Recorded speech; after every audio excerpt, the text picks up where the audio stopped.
Bismillahirrahmanirrahim. Assalamualaikum warahmatullahi wabarakatuh. Waalaikumsalam warahmatullahi wabarakatuh. Alhamdulillah wassalatu wassalamu ala Rasulillah wa ala alihi wa sahbihi wa man tabi'ahu wa mawalah. Allahumma 'allimna ma yanfa'una wa anfa'na bima 'allamtana innaka antal alimul hakim. Rabbi shrah li sadri wa yassir li amri wa hlul 'uqdatam min lisani yafqahu qawli. Kaifa halukum?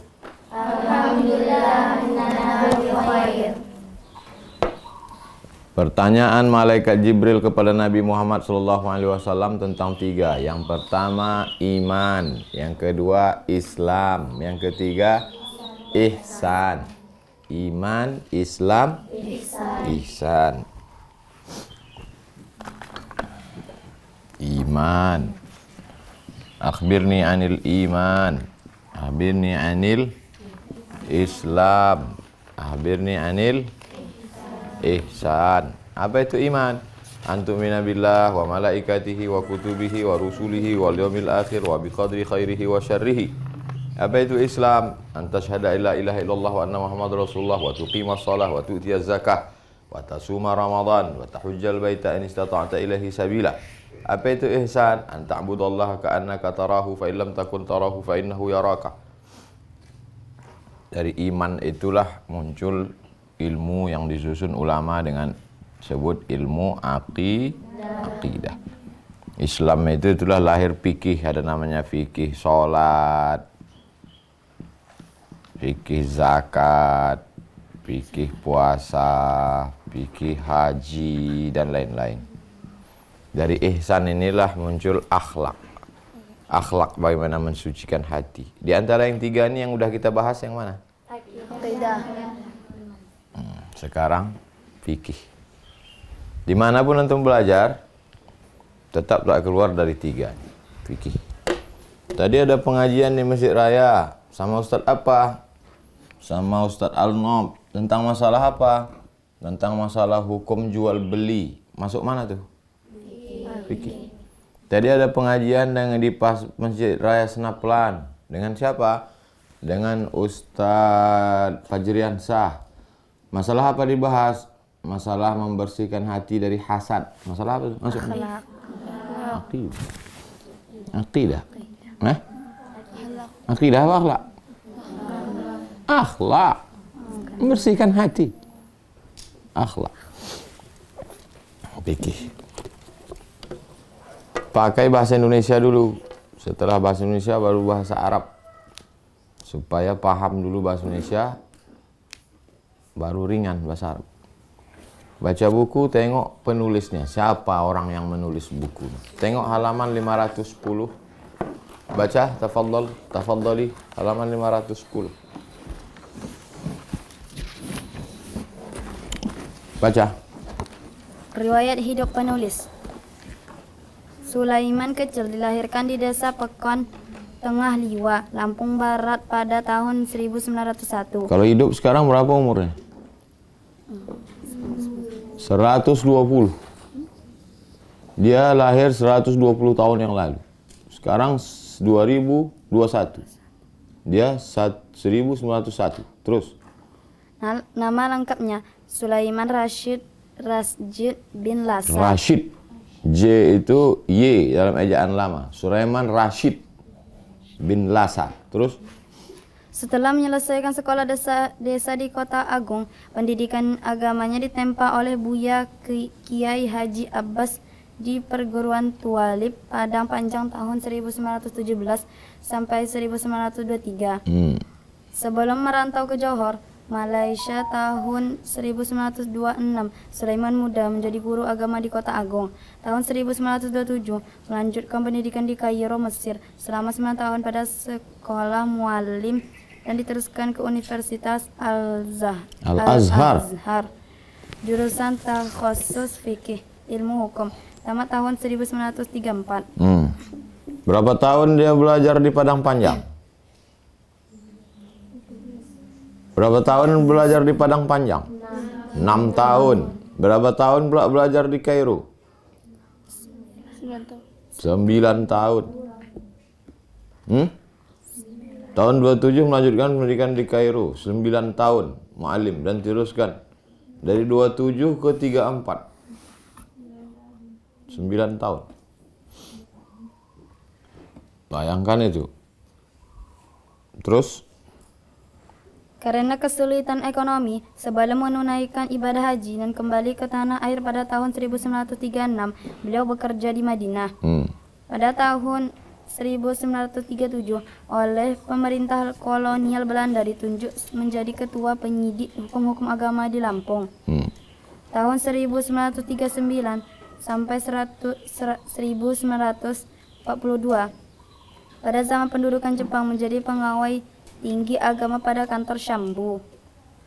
Tahun 1945, oleh Presiden RI ditugaskan sebagai pengawal istana. Pegawai. Sekembalinya dari Yogyakarta tahun 1947, beliau ditunjuk sebagai Kepala Jawatan Agama RI Jakarta sampai tahun 1955. Tahun 1955 sampai 1957 menjadi staf ahli pada Kementerian Agama RI dan dosen terbang pada Perguruan Tinggi Agama Islam Negeri Yogyakarta.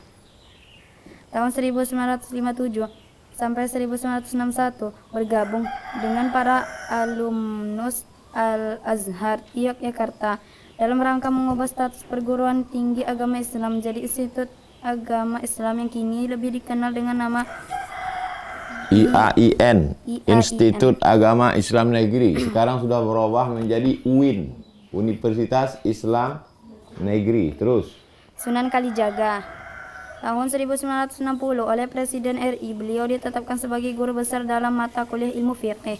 Yang selanjutnya tahun 1961 sampai 1964 ditugaskan ke IAIN Jakarta. Tahun 1964 beliau pensiun dan pulang ke Lampung. Berawal dari dosen tamu tahun 1964 sampai 1968 beliau ditunjuk sebagai pejabat rektor IAIN Lampung. Pada tanggal 26 Januari 1976, Haji Sulaiman Rashid meninggal dunia pada usia 75 tahun. Karya ilmiah almarhum berupa buku fiqih ini merupakan pegangan wajib pada perguruan menengah dan perguruan tinggi Islam di Indonesia dan Malaysia. Udah paham tentang siapa yang menulis nih?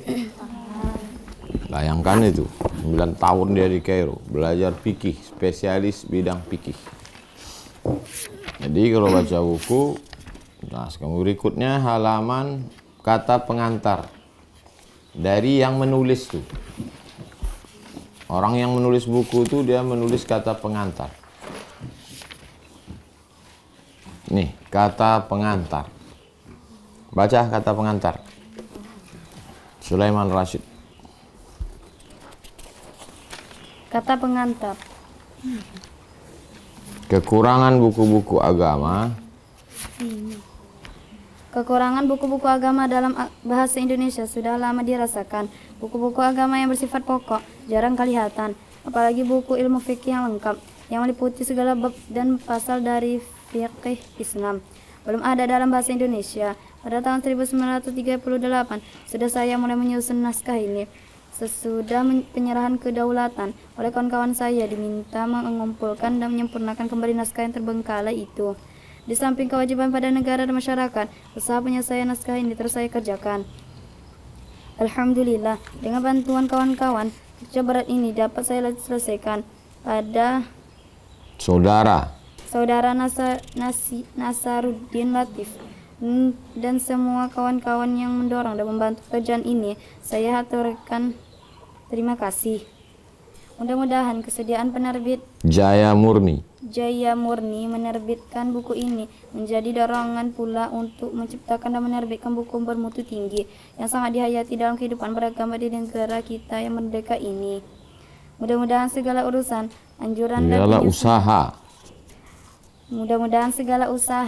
anjuran dalam penyusunan dan penerbitan buku ini akan diterima Allah sebagai amal saleh. Amin ya rabbal alamin. Jakarta, 17 Januari 1964, Sulaiman Rashid. Tuh, kenapa buku ini beliau tulis? Karena kurangnya buku berbahasa Indonesia. Dah selesai, baru pendahuluan. Halaman 1, pendahuluan. Sebelum masuk ke dalam bab, pendahuluan. Baca. Pendahuluan. Dengan nama Allah yang Maha Pengasih lagi Maha Penyayang, yang telah mengutus Nabi Muhammad sallallahu alaihi wasallam untuk menyampaikan agama yang hak, memberi petunjuk kepada segenap manusia ke jalan kebaikan untuk kehidupan di dunia dan keselamatan di akhirat. Hukum dalam Islam. Ini penting. Hukum dalam Islam ada 5. Apa saja dia? Baca. Hukum dalam Islam ada 5. 1. Wajib, yaitu perintah yang mesti dikerjakan. Jika perintah tersebut dipatuhi, dikerjakan, maka yang mengerjakannya mendapat pahala. Jika tidak dikerjakan, maka ia berdosa. 2. Sunat, yaitu anjuran.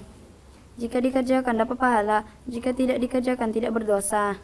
3. Haram, yaitu larangan keras. Kalau dikerjakan berdosa, jika tidak dikerjakan ditinggalkan mendapat pahala. 4. Makruh, yaitu larangan yang tidak keras. Kalau dilanggar tidak dihukum, tidak berdosa, dan jika ditinggalkan diberi pahala. 5. Mubah, yaitu sesuatu yang boleh dikerjakan dan boleh pula ditinggalkan. Kalau dikerjakan tidak berpahala dan tidak pula berdosa. Kalau ditinggalkan tidak berpahala dan tidak pula berdosa. Kalau dalam akidah berapa hukum? Dalam akidah?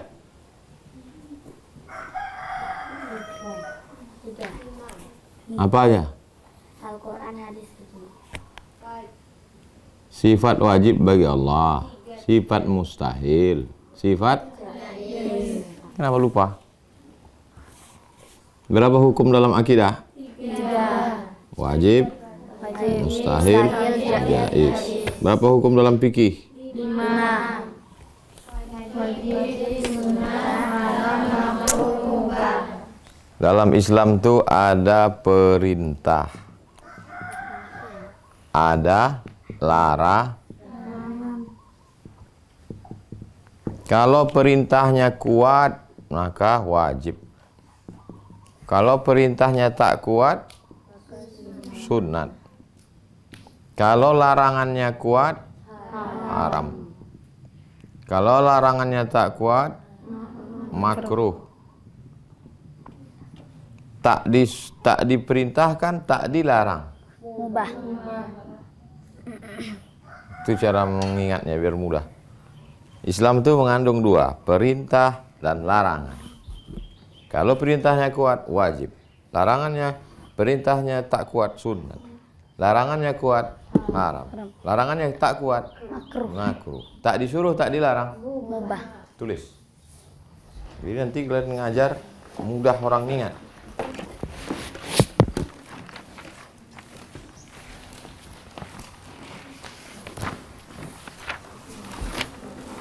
Perintah, larangan. Perintahnya kuat, wajib. Perintahnya tak kuat, sunat.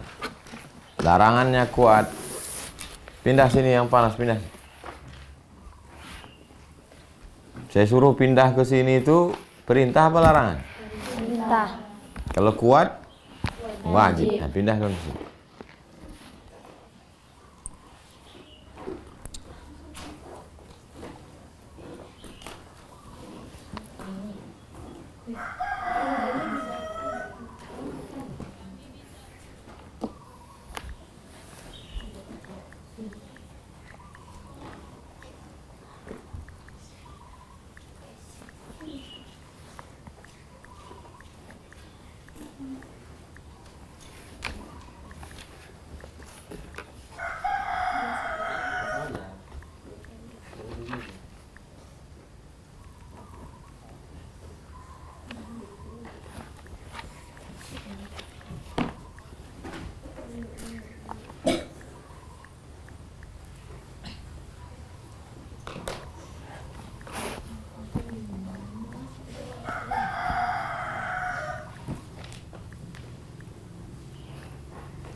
Sekarang dalil fikih.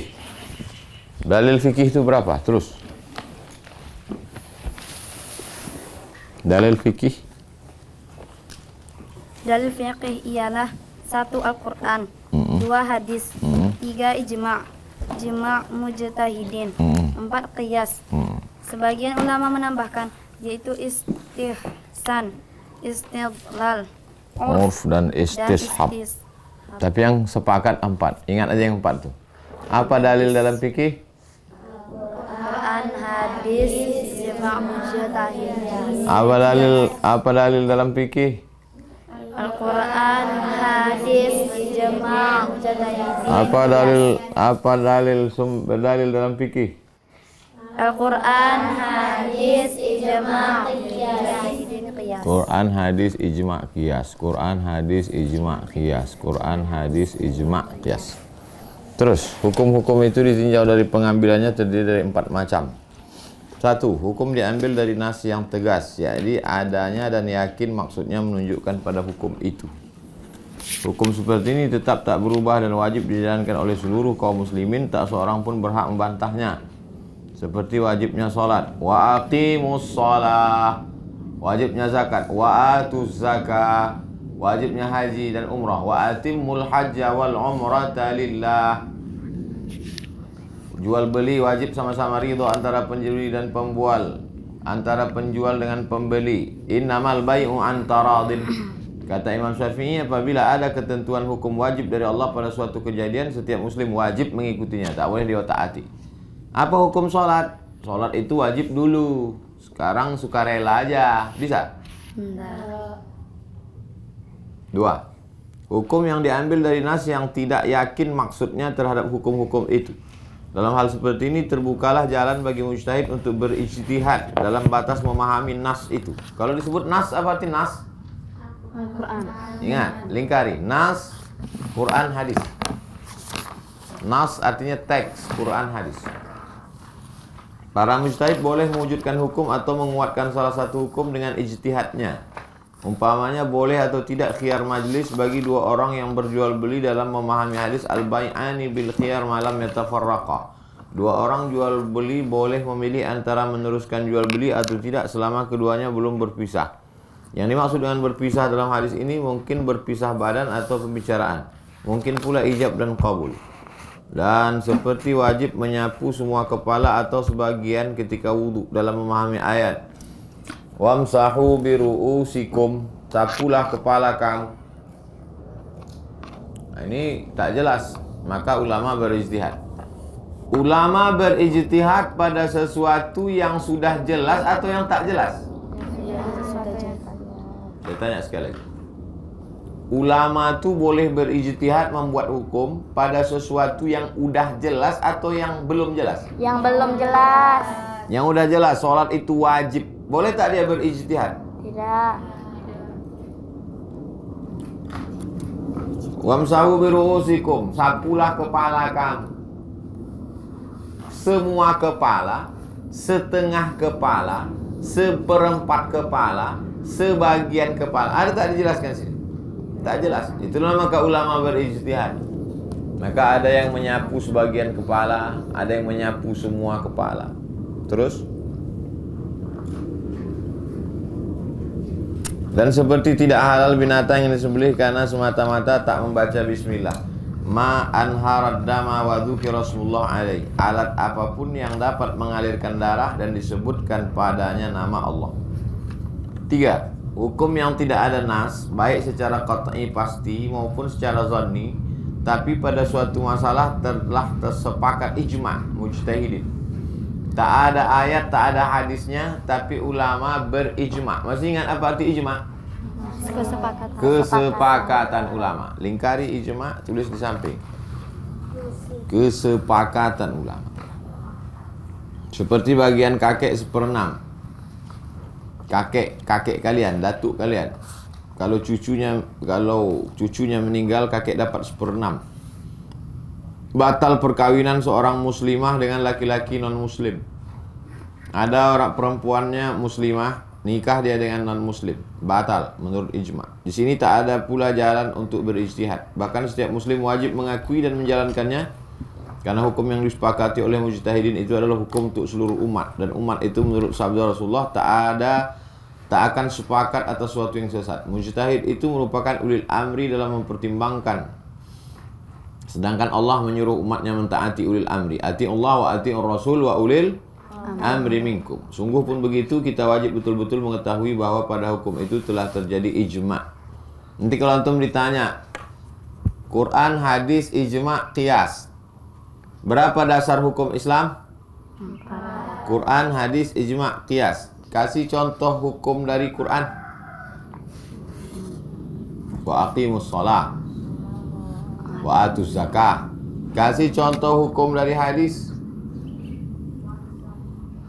Hadis tentang Islam. Anta syahada alla ilaha illallah wa anna muhammadur rasulullah, bunyal islamu ala khamsin. Kasih contoh hukum tentang ijma'. Perempuan menikah dengan non-muslim, maka nikahnya batal. Ingat itu, perempuan muslimah nikah dengan non-muslim, maka nikahnya batal. Itu contoh ijma', kesepakatan ulama. Kasih contoh ijma'. Ijma'. Qiyas, menetapkan sesuatu yang belum ada hukumnya, sesuatu yang belum ada hukumnya kepada sesuatu yang sudah ada hukumnya. Itu namanya qiyas. Ada tak hukum ganja dalam Quran? Tak ada. Ganja itu tak ada hukumnya.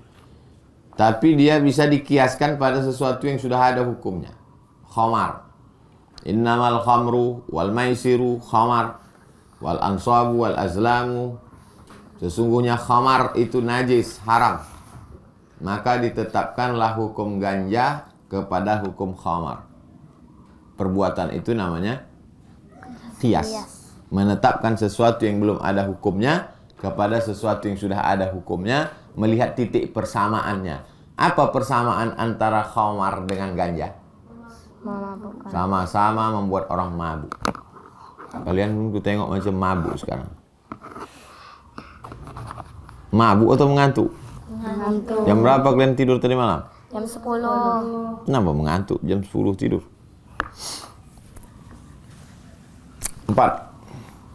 Hukum yang tidak dari nas, baik qat'i maupun zanni, dan tak pula ada kesepakatan mujtahid. Di Quran tak ada, di hadis tak ada, ijma' ulama pun tak ada. Seperti yang banyak menghiasi kitab-kitab fikih mazhab yang kita lihat pada saat ini, hukum seperti ini adalah buah dari pendapat salah seorang mujtahid menurut asas cara yang sesuai dengan akal pikirannya dan kaedah di lingkungan masing-masing di waktu terjadi peristiwa itu. Hukum-hukum seperti ini tidak tetap, mungkin berubah dan dengan berubahnya keadaan, tinjauan masing-masing. Maka mujtahid di masa itu atau sesudahnya berhak membantah serta menetapkan hukum yang lain. Sebagaimana mujtahid pertama telah menetapkan hukum itu sebelumnya. Ia pun dapat pula mengubah hukum itu dengan pendapatnya yang lain, dengan tinjauan yang lain. Setelah diselidiki dan diteliti kembali pokok-pokok pertimbangannya. Buah ijtihad seperti ini tidak wajib dijalankan oleh seluruh muslim. Hanya wajib bagi mujtahid itu sendiri dan bagi orang yang minta fatwa kepadanya, selama pendapatnya itu belum diubahnya. Jadi pengambilan hukum yang wajib diikuti oleh semua kaum muslimin hanyalah Al-Quran, hadis yang qat'i dan ijma'. Quran, hadis dan ijma'. Lanjut pada masa Rasulullah. Pada masa Rasulullah SAW masih hidup, segala sesuatu beliau pimpin sendiri. Peristiwa-peristiwa yang terjadi langsung mendapat keputusan dari beliau. Sahabat-sahabat senantiasa beliau beri petunjuk. Ayat-ayat Al-Quran yang diturunkan Allah kepada beliau dengan perantara Jibril selalu beliau ajarkan dan beliau suruh hafalkan. Dan beliau suruh para sahabat untuk menulisnya.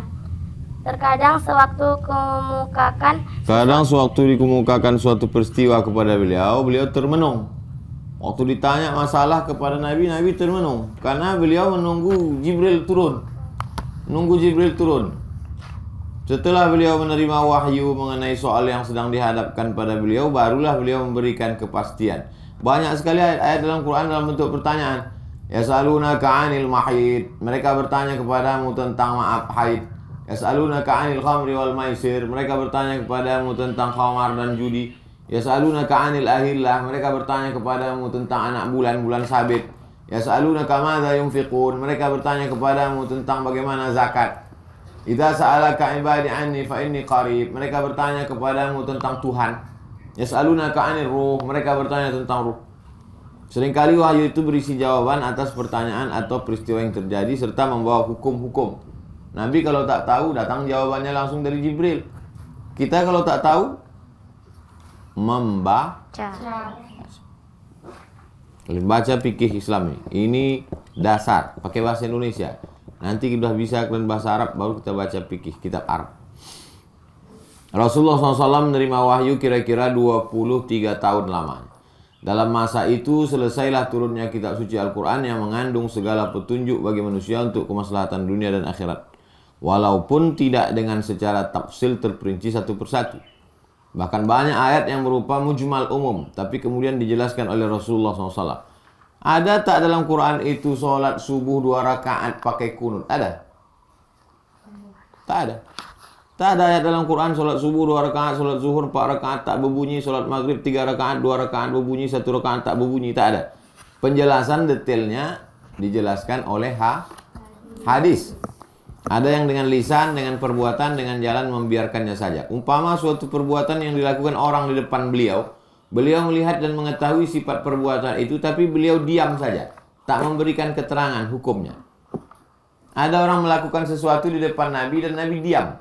Itu menunjukkan perbuatan itu boleh apa tak boleh? Boleh. Diamnya Nabi ini menjadi penjelasan bahwa perbuatan tersebut hukumnya mubah. Mubah berarti? Boleh. Contohnya makan dhab. Dhab itu bentuknya macam biawak, tapi bukan biawak. Hidupnya di Arab. Ada sahabat Nabi makan dhab. Nabi diam. Nabi tak marah, Nabi tak menyuruh, Nabi tak melarang, Nabi tak ikut makan. Itu menunjukkan bahwa dhab itu hukumnya mubah, boleh dimakan. Rasulullah wafat meninggalkan para sahabat yang merupakan alim ulama dan cerdik pandai. Mereka diserahi tugas menggantikan beliau memimpin negara dan rakyat, memajukan agama, menghukum segala sesuatu dengan adil. Pengetahuan mereka tentulah tak lama. Sebagian mereka merupakan alim mutakhasis spesialis dalam suatu ilmu. Di antaranya ada yang mutakhasis dalam ilmu hukum, ada yang mutakhasis dalam ilmu kenegaraan politik, ada yang mutakhasis dalam ilmu ekonomi, perdagangan, dan seterusnya. Dalam menghadapi segala soal, terlebih dahulu mereka memeriksa soal tersebut dalam kitab suci Al-Quran dan hadis yang mereka hafal. Tapi kadang-kadang masalah yang mereka hadapi tak ada nasnya dalam Quran dan hadis. Ketika itu mereka sering bertanya, mungkin yang lalu mengetahui hadisnya, sedangkan yang menghadapi peristiwa yang sendiri tak mengetahuinya. Apabila di antara mereka ada yang mengetahui hadis mengenai peristiwa tersebut, mereka tetapkan hukum peristiwa itu menurut hadis yang mereka tahu. Akan tetapi kadang-kadang tak dijumpai nas. Dalam hal ini seperti ini mereka berijtihad untuk mencari hukum dengan memperbandingkan dan meneliti ayat-ayat dan hadis yang umum, serta mempertimbangkan dan menyesuaikan dengan peristiwa yang terjadi, dikiaskan dengan hukum yang sudah ada, yang berdekatan dengan peristiwa baru yang terjadi tersebut. Terus apabila ada masalah-masalah yang penting, mereka mengadakan musyawarah dengan pertukaran pikiran. Sedangkan dalam permusyawarahan itu semuanya didasarkan pada 2 pokok, yaitu Al-Quran dan hadis, sehingga permusyawarahan itu dapat dihasilkan keputusan. Demikianlah cara mereka bekerja. Seseorang yang mempunyai kedudukan tinggi tak segan-segan bertanya kepada siapapun, sekalipun orang tersebut lebih rendah kedudukannya. Agama Islam makin tersiar. Negara-negara di Jazirah Arab menggabungkan diri dengan pemerintahan Islam. Pada tahun 17 Hijriah, daerah Syam dan Irak ditaklukkan. Syam, buat kurung lingkaran Syam, jadi 4 negara. Palestina, Yordania, Suriah, Lebanon. Palestina, Yordania, Suriah, Lebanon. Palestina, Yordania, Suriah, Lebanon. Terus? Tahun 20 sampai 21 Hijriah, Mesir dan Persia dikalahkan. Persia buat lingkar, Persia Iran. Mesir Afrika Utara. Terus? Dan negara Islam meluas ke timur dan ke barat. Untuk kepentingan negara dan agama, maka alim ulama dan kaum cerdik, pandai perlu dipindahkan dari tempat kelahiran mereka menuju daerah-daerah baru. Di sana mereka dapati adat, pergaulan, peraturan, dan peristiwa-peristiwa yang sungguh berbeda dari yang mereka alami di daerah kelahiran mereka. Tiap-tiap daerah punya adat, pergaulan, dan peraturan sendiri. Daerah Persia mempunyai peraturan dan undang-undang sendiri sebagai hasil kemajuan ilmu pengetahuan di sana. Mesir dan Syam punya cara sendiri pula akibat peraturan undang-undang yang diwarisinya dari peninggalan Romawi. Karena Mesir dan Syam itu dulu dijajah oleh Romawi. Ringkasnya, keadaan daerah-daerah baru itu berbeda dengan keadaan yang lama. Bahkan daerah yang baru itu ada yang lebih maju daripada Jazirah Arab. Dalam menghadapi kejadian itu, perbedaan-perbedaan antara daerah baru dengan daerah lama, alim ulama cerdik pandai perlu berusaha agar semua soal yang mereka hadapi dapat disesuaikan dengan agama Islam. Karena mereka mengetahui bahwa agama Islam bukan untuk meruntuhkan atau membuang segala yang ada dan menggantinya dengan yang baru, tapi memperhatikan dan menimbang segala sesuatu dengan dasar baik serta melihat manfaat dan mudaratnya. Segala sesuatu yang baik atau maslahat dijadikan syariat, dan segala sesuatu yang buruk merusak dibuang, dilarang mendekatinya. Sesuatu yang baik perlu diperbaiki, ditambah, dikurangi, disesuaikan, diperbaiki sehingga menjadi baik dan berfaedah untuk manusia. Sesudah diperbaiki dijadikan sebagai syariat. Contoh, Islam telah menetapkan ibadah haji menjadi salah satu rukun Islam yang 5. Sesudah dibersihkan dari sifat-sifat berhala. Islam telah menetapkan hukum perkawinan, perceraian, jual beli, beberapa urusan muamalah setelah diatur dan diperbaiki menurut kemaslahatan. Islam telah mengharamkan minuman keras, berjudi, karena kerusakan yang timbul dari keduanya lebih banyak daripada manfaatnya. Islam pun telah memberikan beberapa hak bagi perempuan yang ada pada waktu sebelum Islam. Jahiliyah tak ada. Zaman jahiliyah perempuan tak dapat harta warisan. Sekarang kalau meninggal ayah emak kalian dapat apa tidak? Dapat. Bukan cuma abang kalian saja yang dapat. Terus demikian Allah. Demikian Allah Subhanahu wa Ta'ala dan Rasul-Nya memberi petunjuk tentang beberapa peristiwa dan adat yang ada di zaman jahiliyah. Sehingga dengan segera akal pikiran kita dapat memahami bahwa peristiwa-peristiwa dan soal-soal yang dikemukakan kepada mujtahidin alam hadis, mereka alim, ulama, dan cerdik pandai. Siapa itu mujtahidin? Alim, ulama, cerdik pandai. Apabila tidak ada nas dari Quran dan hadis, mereka ada hak mempertimbangkannya serta memberi keputusan yang sesuai dengan pokok syariat, tidak bertentangan dengan Quran dan hadis. Terus dengan demikian dapatlah dipahami hubungan antara undang-undang negara yang ditaklukkan oleh muslimin dengan fikih Islam. Umpamanya peraturan-peraturan dan hukum-hukum pemerintahan Romawi di Mesir dahulu, hanya yang mirip atau sama dengan pendapat ahli fikih di Mesir. Setelah Mesir diperintahkan oleh pemerintah Islam, sehingga ada orang yang mengatakan bahwa undang-undang dan peraturan pemerintahan Romawi banyak yang diambil dan dicontoh oleh ulama Islam dan buku fikih mereka. Begitu juga undang-undang dan peraturan negara lain yang telah ditaklukkan oleh kaum muslim. Sampai ada yang mengatakan fikih Islam itu adalah pendapat ulama Islam dengan menggunakan peraturan undang negara yang ditaklukkannya. Sangkaan tersebut adalah sangkaan yang tidak sehat, praduga yang salah, kurang teliti, atau karena tidak mempelajari agama Islam lebih jauh. Ia tidak mempelajari cara-cara ulama Islam menetapkan hukum fikih. Kalau dipelajari riwayat tumbuhnya hukum Islam dan cara-cara ulama menyusun hukum, dari mana diambil dasar pokoknya, tentu dia tidak akan berkata demikian. Jadi kalau orang menuduh fikih Islam itu diambil dari Romawi, dia tak mengerti fikih. Ulama di zaman sahabat sampai ke zaman tabi'in dan seterusnya mengambil hukum fikih karena bukan semata-mata dari pendapat mereka dengan melihat dan meliti peristiwa yang ada di tengah mereka saja. Tapi sebagaimana yang telah kita terangkan di atas, mereka mengambil hukum itu dari Al-Quran dan hadis.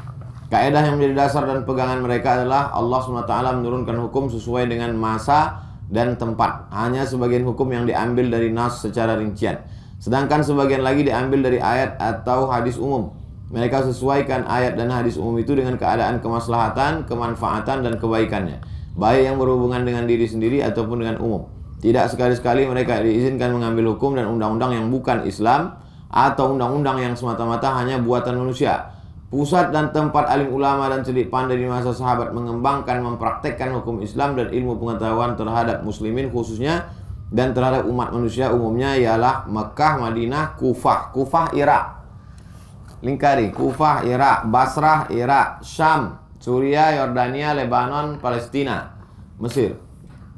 Di bawah ini kami cantumkan sebagian nama-nama ulama dari sahabat yang sungguh besar jasanya dalam menjalankan menyiarkan hukum fikih, yaitu Muaz, dalam kurung Muaz bin Jabal, Abdullah bin Umar, anak Umar bin Khattab, Abdullah bin Abbas, anak Abbas bin Abdul Muttalib, Zaid bin Sabit, Abdullah bin Mas'ud, Abu Musa al-Ash'ari, Abu Darda, Ubadah bin Samit, Abdullah bin Amr bin As. Mereka itu tersebar daerah tersebut dibawa oleh kepentingan agama dan negara, didorong oleh rasa cinta dan taat kepada pemerintah Allah. Selain bekerja untuk pemerintah, mengatur keadaan negeri, menyusun serta merancang undang-undang dan peraturan, mereka juga sebagai pendidik, pengajar anak-anak dan teman-teman mereka menghafal dan memahamkan Al-Quran dan hadis. Demikianlah perkembangan ilmu fikih dari zaman sampai zaman tabi'in, serta zaman selanjutnya disebut dengan zaman tabi'in dan seterusnya sampai pada ulama mazhab. Kalau diurutkan dari zaman Nabi, ini urutannya. Nabi itu kalau diurutkan di Makkah berapa tahun? 13. Di Madinah 10. Habis Nabi sahabat. Zaman sahabat Nabi itu berakhir pada tahun 100. Habis. Lalu kemudian tabi'in.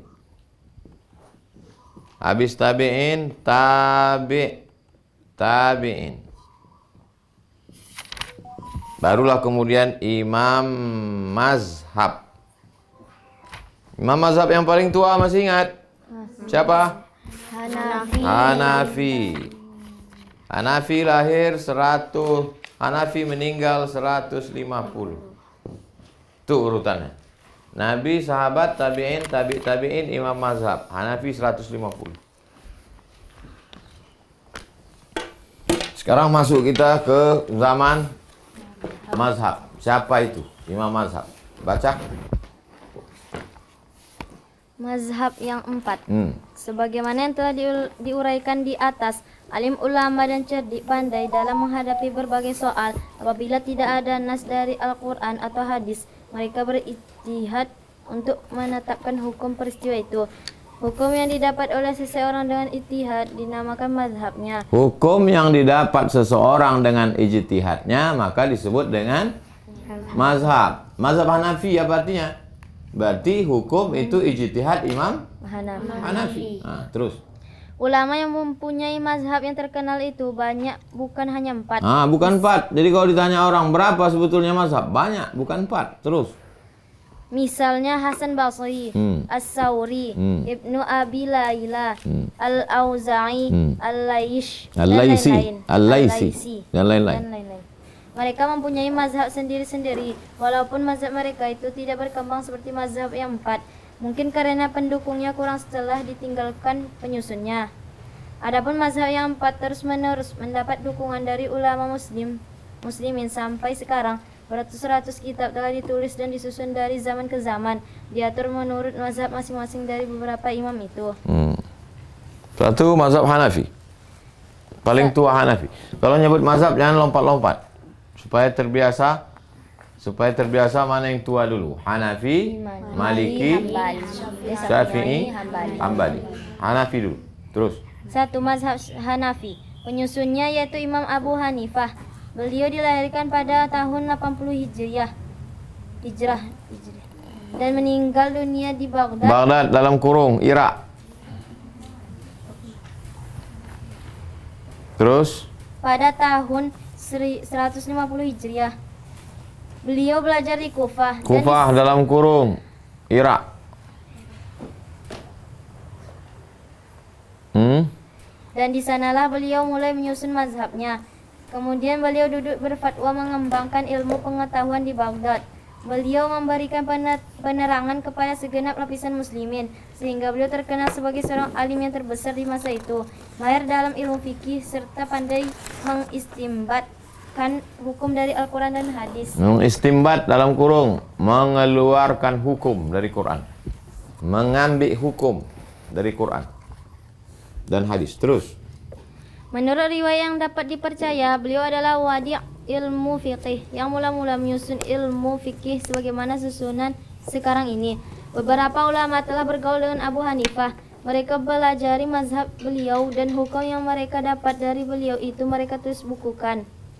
Mereka sebagai pendukung mazhab Abu Hanifah. Kemudian sebagian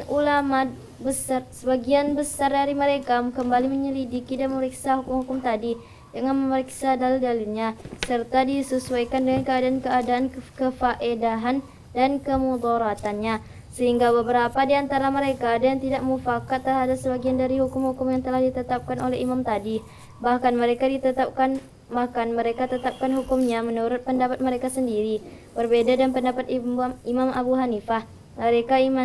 Mereka inilah yang dinamakan sahabat-sahabat Abu Hanifah, di antaranya yaitu Abu Yusuf, Muhammad bin Hasan, dan Zufar. Mazhab ini hanya tersiar di Baghdad. Mazhab ini banyak tersiar di Baghdad, Persia, Iran, Bukhara dalam kurung Uzbekistan.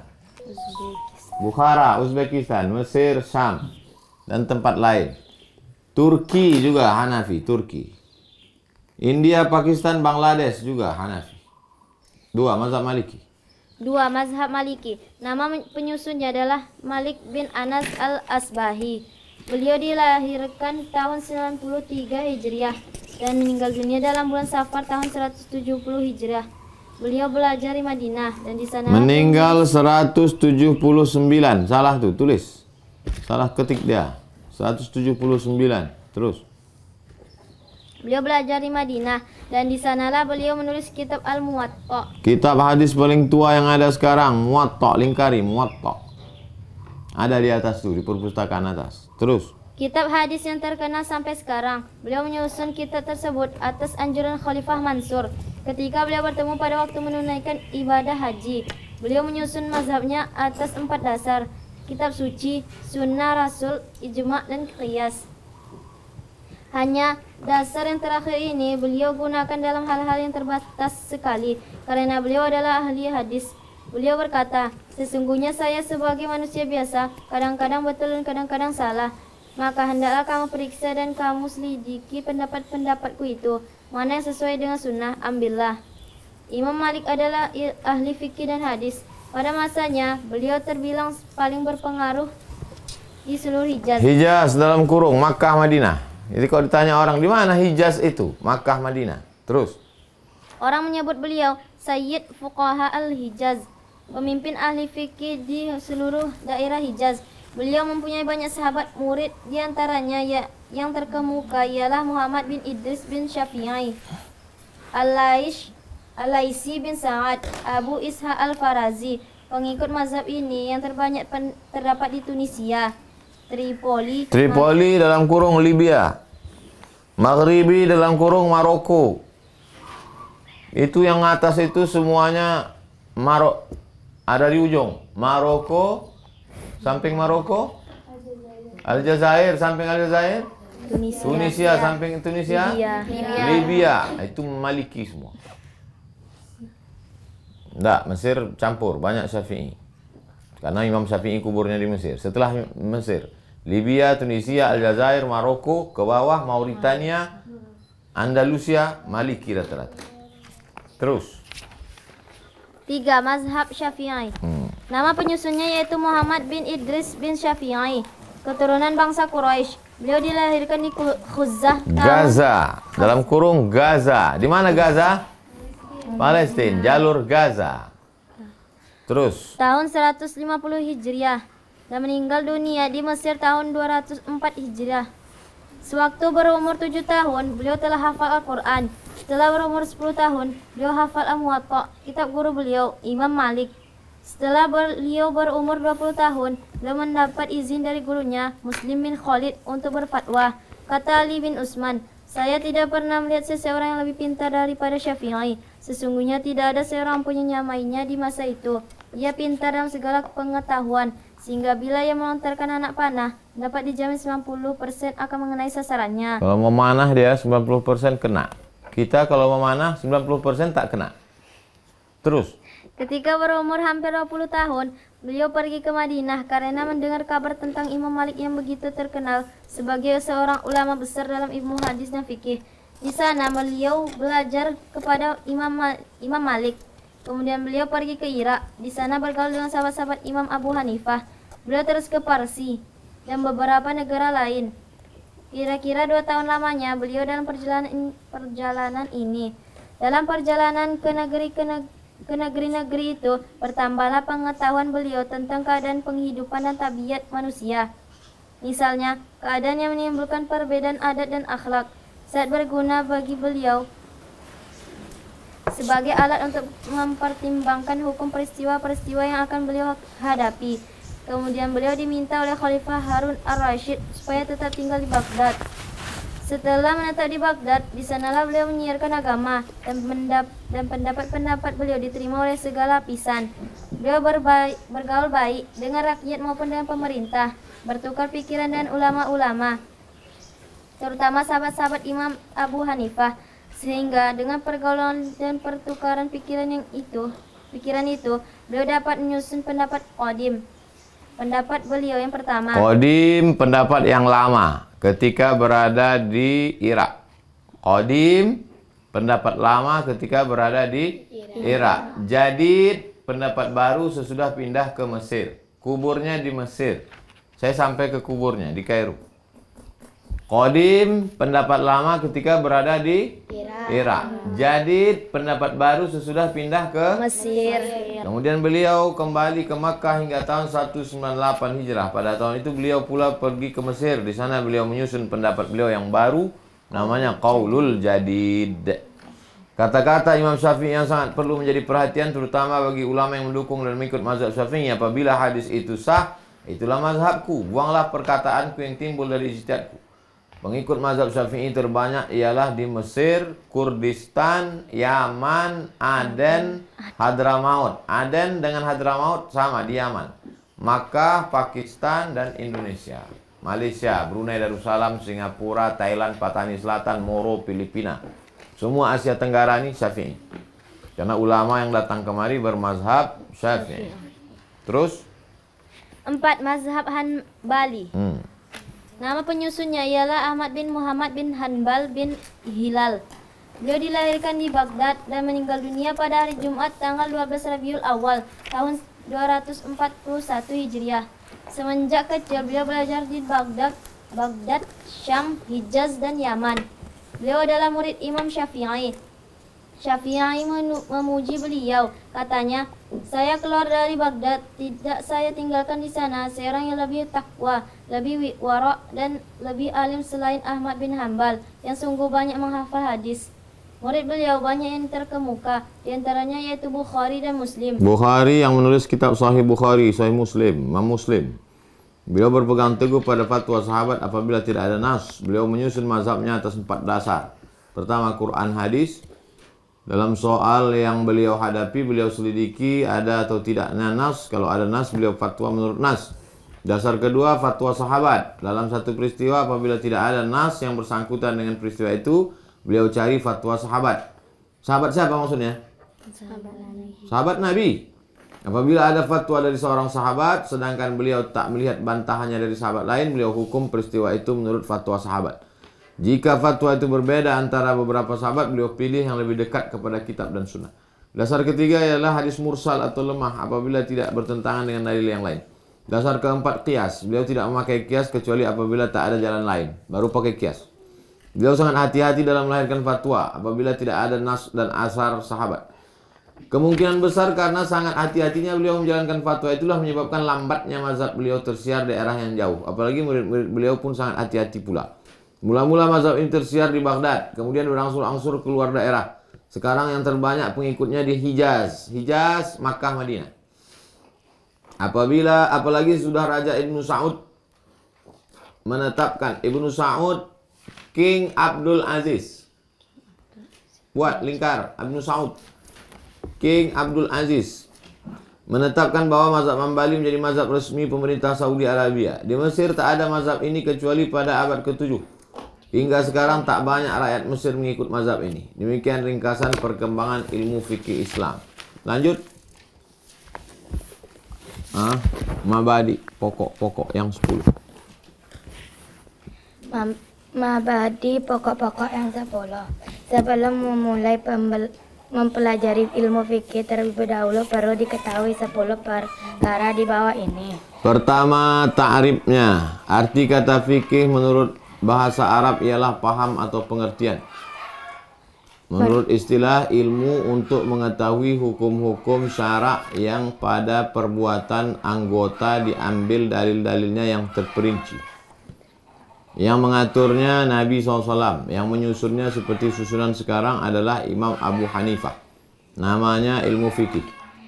Nisbatnya ilmu untuk mengetahui perbedaan hukum agama dan ilmu lain. Maudhu'nya tempat berlaku ilmu fikih ialah pada perbuatan-perbuatan yang mungkin mengakibatkan hukum yang 5.